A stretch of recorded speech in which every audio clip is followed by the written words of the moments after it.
This is your 5-minute explanation of Mysterium. Let's start with the basics. The game, from Libelud, is for 2 to 7 players, ages 10 and up. The average game time is 42 minutes, with the object of the game being for players to work together to figure out who the murderer is before time runs out.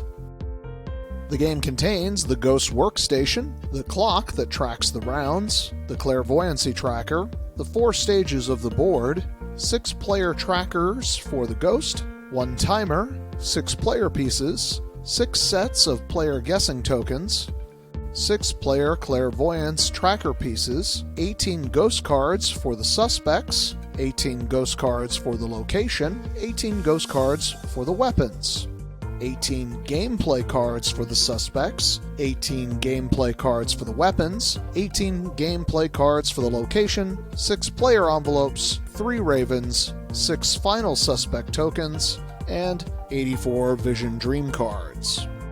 Before starting the setup, players need to decide who will be the ghost for the game. The ghost does not speak during the game, but runs the game for the other players. The other players will be psychics who, with the help of the ghost, are trying to figure out who are the suspects in a murder, where the murder takes place, and with what weapon.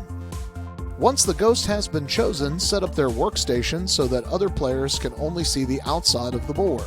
Place 3 ravens on top of the workstation. The ghost will need to choose for each player one of the murder suspects from the Ghost Card Murder Suspect cards. Place the card for each player in the appropriate slot on the back of the workstation. Do the same for the location and for the weapons. Take the player trackers for the ghost and place them at the bottom of each column behind the board. Place the clock to one side of the workstation so the players can see. Place the timer on the opposite side. Next, the ghost will need to set up the player area. Place the first stage of the board. Put all of the player game pieces on there. Now, the ghost needs to take the matching suspect cards for players. Depending on the difficulty you wish to play, you can also place extra suspects as decoys. In this example, we are playing the medium difficulty, so there are 2 extra cards. In the rulebook, you can see different variations of how to do the setup. Once the suspect cards are out, lay out the second stage of the board and do the same with the locations, then the third stage, and then the weapons. Then place the last stage along with the clairvoyancy tracker. Place each of the player clairvoyancy tracker tokens next to the number 0.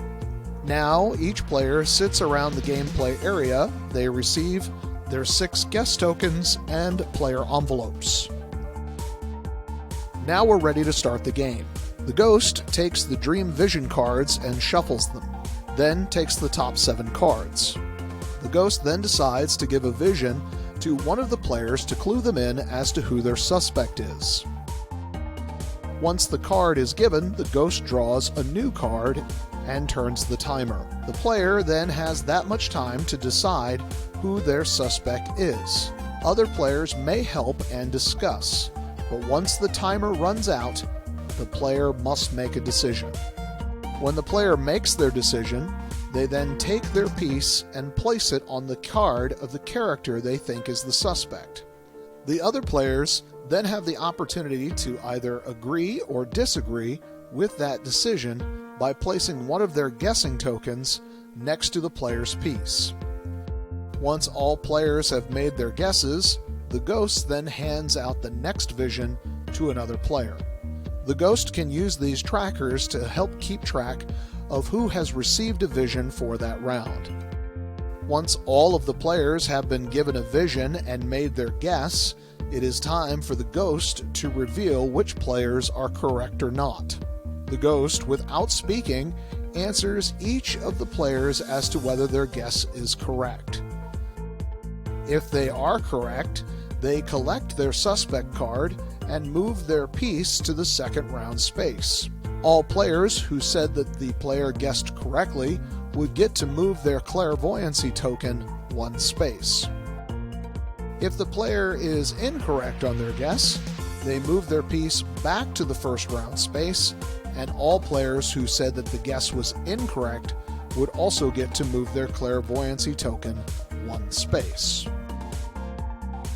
Once all of the players' answers have been revealed as correct or incorrect, the ghost moves the clock ahead by 1 hour. Now the second turn begins, and the process repeats. Only this time, the ghost must give visions for those who need to identify their suspects, and for those that made it, need to give visions for those who need to guess the location. The ghost must always have 7 vision cards in its hand. If he decides that the vision cards are no good, he can remove one of the ravens, discard the 7 cards he has, and draw 7 new cards. This can only be done 3 times in the game. The process repeats for the 7 turns of the clock. If a player makes it through to the final guess before the clock reaches 7, the player can move their clairvoyancy token as many spaces as there are turns left in the game. Players who make it to the final guess before the end of the game may also continue to guess if other players are correct or not. On the 4th turn, players are allowed to retrieve their guess tokens that they have already used. They may now use these tokens again for future guesses. If after all players have made it to the final guess, or all of the rounds have been completed, the ghost should then decide which of the suspects is the actual killer. Each player has a player number on the back of their tracker. The ghost chooses and places the final guess token face down here. The ghost then takes one last round of 7 vision cards, decides on the 3 best cards to clue in the players as to which is the actual killer. He then shuffles those 3 cards and places them face down in front of the players. All of the players who have made it to the final guess will get to see the first vision card. Anyone whose clairvoyancy token is below this marker would then need to make their guess as to who the actual murderer is. They then take their guess token and place the number of the suspect they choose into their envelope and give it to the ghost. All players whose clairvoyancy is between these markers and above can now see the second card. Those that are between will need to make their guess. All players who are above this marker will get to see the third vision and then make their final guess. Once the ghost has all of the envelopes, it does a tally to see how many votes each suspect got. He reveals who the actual murderer is, and if that suspect has the most votes, the group wins the game and the ghost can rest in peace. Well, now you know the basics, so let's play.